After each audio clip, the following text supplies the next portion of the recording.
imagine being imprisoned for more than a decade for a horrific crime that never occurred. It happened to a group of women dubbed the San Antonio Four. Earlier, we spoke with one of them. That's today's Freedom Files, wrongfully convicted.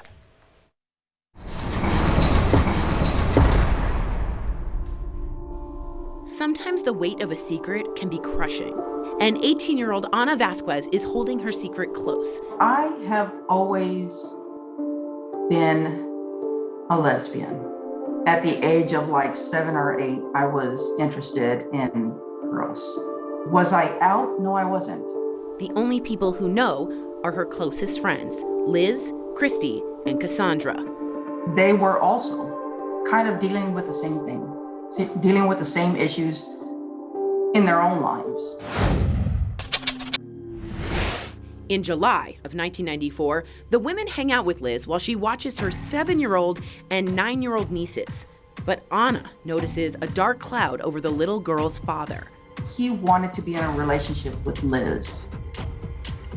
When he found out that Elizabeth was a lesbian, he just didn't like it.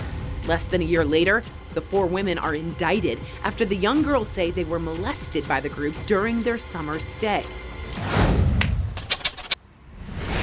The girls' Aunt Liz is dubbed the ringleader. She is convicted and sentenced to 37.5 years in prison. Exactly 1 year later, Ana and the remaining 2 women stand trial together. Liz's nieces take the stand in both trials.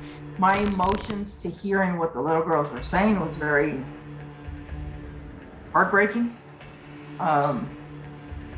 in disbelief, shock. It's really hard to hear that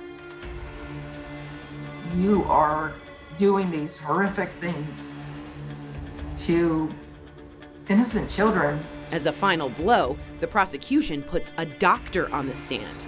The thing that hurt us was the pediatrician and what she testified to as being signs of sexual trauma.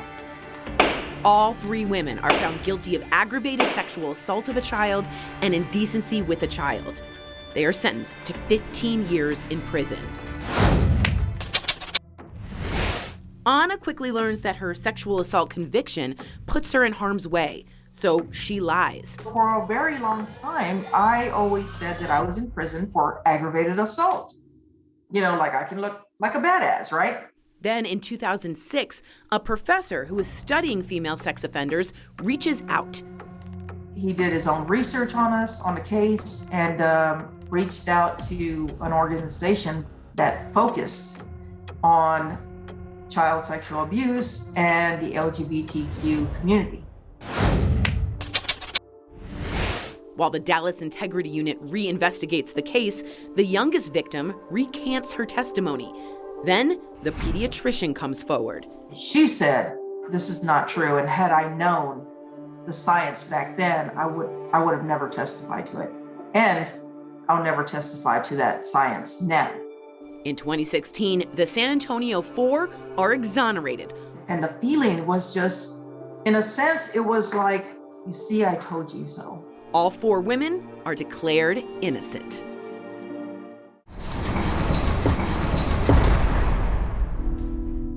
Ana, thank you so much for joining us here in DBL. Your story is really important.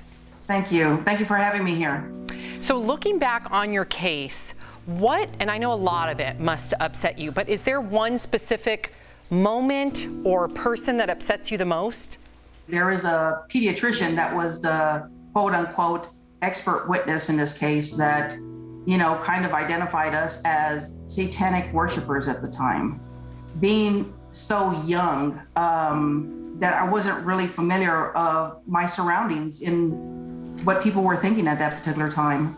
I'm sorry. I'm shaking my head. I can't believe that Satan was introduced at her trial, and you have to give me a second because I've read this and it's still shocking to me. What was more shocking is, like, after prison, you were able to meet with one of the girls that testified against you.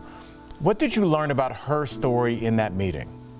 You know, to be honest with you, it was everything that I thought could have happened. This was being told to her to say these horrible things about me.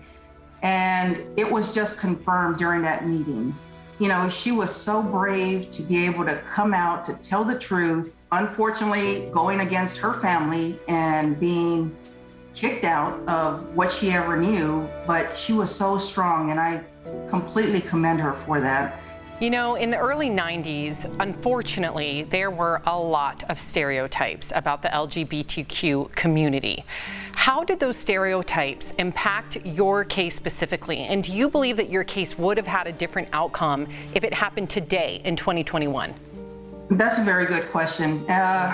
You know, do I think that it might have been a different time today? You know, maybe it wouldn't have gone as far as it did.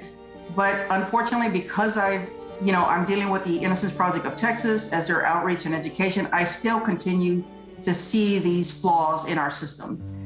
Do I think that it played a part, being a part of the LGBTQ community back then? Absolutely.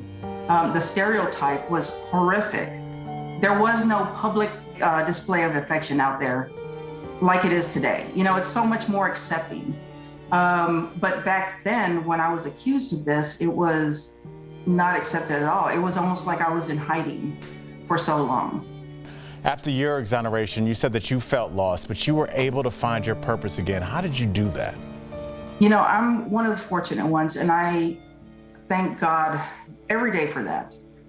Because there are so many people that don't find themselves again. They cannot get over the fact that this happened to them, and, you know, they've lost so many years of their life. Even though I am completely innocent, I was, compensated by the state of Texas. My record completely, expunged. I still have problems with coping to society.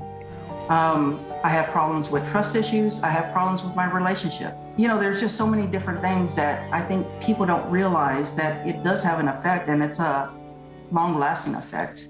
There has to be changes. Well said. And to those looking to help, speaking of which, visit the Innocence Project of Texas.org. There are multiple ways you can get involved in the movement of change. Thank you so much, Anna.